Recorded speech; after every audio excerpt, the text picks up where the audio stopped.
You know that feeling when you're scrolling, you see a viral headline, completely buy into whatever outrageous claim it's making, and then maybe hours later, you realize the logic was just totally flawed? Yeah, it happens to the absolute best of us. Look, every single day we're getting bombarded with a relentless stream of claims, opinions, and skewed data, all fighting for our attention and our agreement. But honestly, how often do we actually stop to test the structural integrity of those arguments? Not just fact-checking, but examining the actual framework holding those facts together. Well, today we're going to assemble a highly practical mental toolkit in this explainer. We're going to build your capacity for critical reasoning right from the ground up, turning you from a passive consumer of information into an active analytical thinker who actually demands the truth.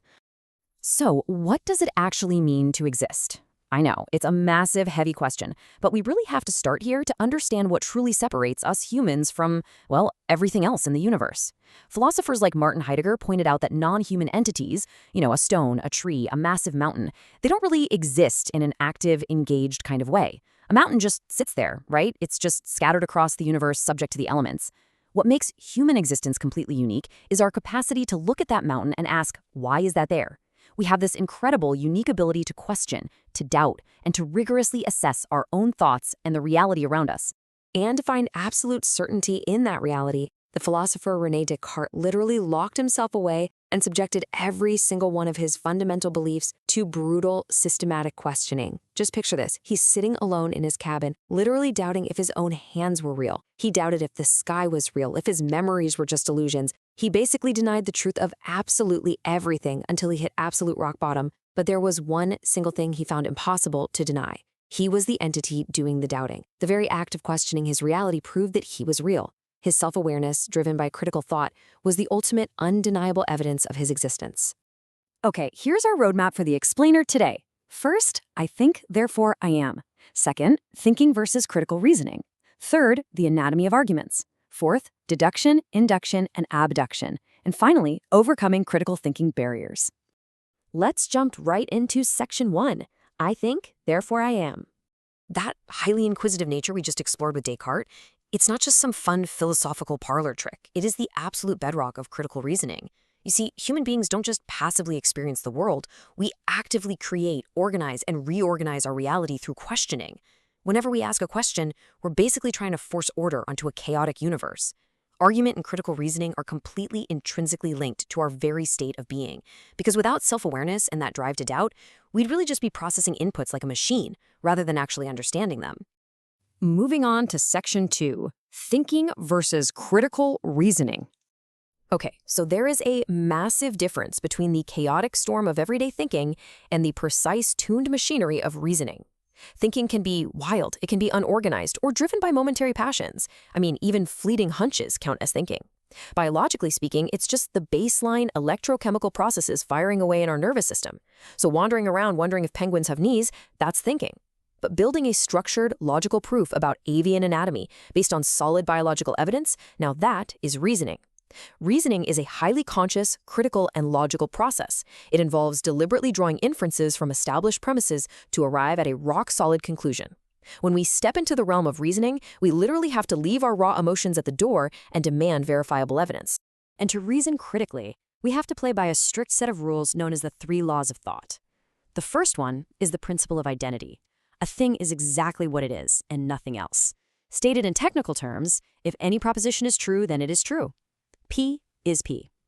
I know it sounds almost laughably simple to say a baby is a baby, but this absolute rule is the anchor of all logic. Why?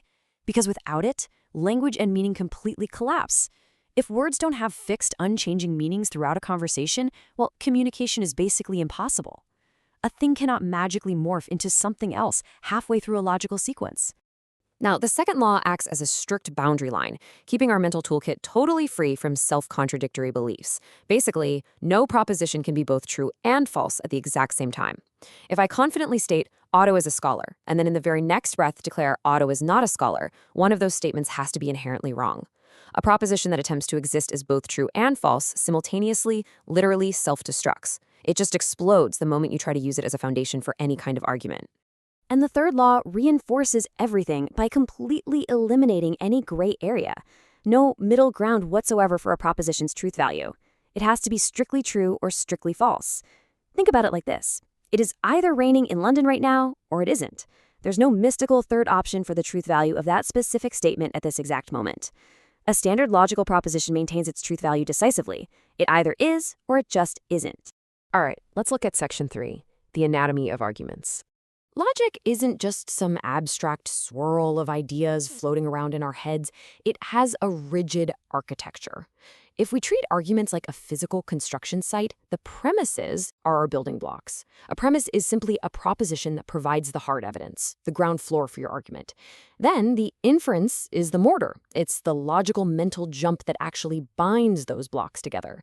And finally, the conclusion is the roof placed on top, supported entirely by what is underneath it. And let's just pause here for a second. If your premises are weak, or actually if your inferential mortar is mixed poorly, what happens? Boom, the roof caves in. The entire argument collapses under its own weight. To navigate the real world, you really need to be able to instantly spot whether someone is actually making a structured argument or if they're just yelling an opinion at you. And the cheat codes for this? They're called structural indicators. Words like since, because, or given that are basically massive neon signs pointing directly to a premise. On the flip side, words like therefore, hence, or consequently point directly to a conclusion. Isolating these pieces is your number one job as a critical thinker. If a passage of text is just expressing raw emotion, issuing a command, or rambling without these indicators, it lacks architecture. It is not an argument. It's just a statement. Which brings us to a notorious trap that catches even incredibly smart people, confusing a valid argument with a sound one. You see, validity only cares about the form.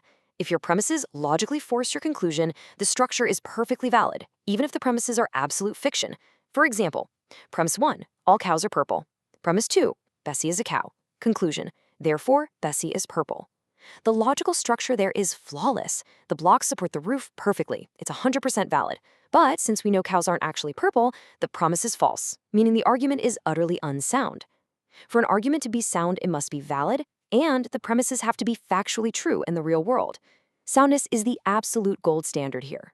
Next up, Section 4, Deduction, Induction, and Abduction. So depending on the evidence we have available to us, we have to build our arguments using entirely different blueprints. Deductive reasoning demands absolute certainty. It takes universal laws and applies them to a particular instance to guarantee a result. It's an ironclad lock. Inductive reasoning, on the other hand, operates on weighted scales of probability. It gathers particular observations to induce a likely outcome. Imagine you've got a mystery bag, and you pull out 3 black balls in a row. You inductively reason that the next ball will probably be black, right? That's moving from the particular to the universal. Induction gives us incredibly strong or incredibly weak arguments, but unlike deduction, it never ever gives us absolute certainty. And then sometimes we're thrown into a situation after the fact and we basically have to work backward.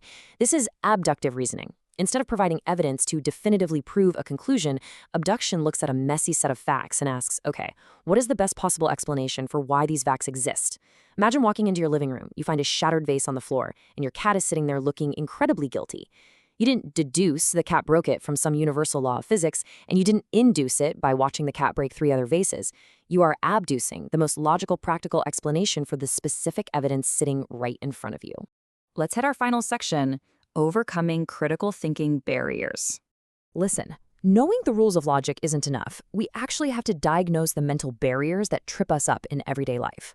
A lot of people misunderstand criticism as pure negativity, so they just avoid analyzing arguments entirely to remain polite. Others vastly overestimate their own reasoning abilities simply because they won a debate once, failing to realize their opponent might have just given up out of exhaustion. We also suffer from a deep reluctance to question experts, totally forgetting that in critical reasoning, literally nobody gets a free pass from logic. But perhaps the most dangerous pitfall in today's digital era, mistaking mere information for actual understanding.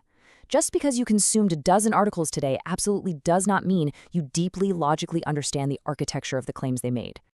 To truly overcome these barriers, we have to practice taking messy, real-world language and translating it into clear, naked propositions. Think about a fiery political speech. It's loaded with buzzwords, emotional appeals, and dramatic pauses, right? Well, to evaluate it, you have to mentally strip away all of that emotional theater. You locate the core subject. You find the core predicate. You string them together to find the actual, naked claim being made. Once you distill a screaming headline or an impassioned speech down to its basic structural premise, it becomes remarkably easy to see if it's logically sound or if it's just a house built on sand.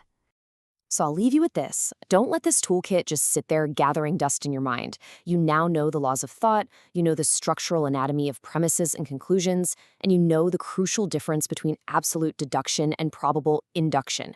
The next time you watch a debate or read an article, actively look for those building blocks, check the mortar of the inference, ask yourself if that roof is truly supported by reality. Because in a world where literally everyone is aggressively trying to sell you their version of the truth, your ability to quickly and accurately dismantle their arguments is your ultimate defense mechanism. So what is the very first claim you're going to deconstruct today?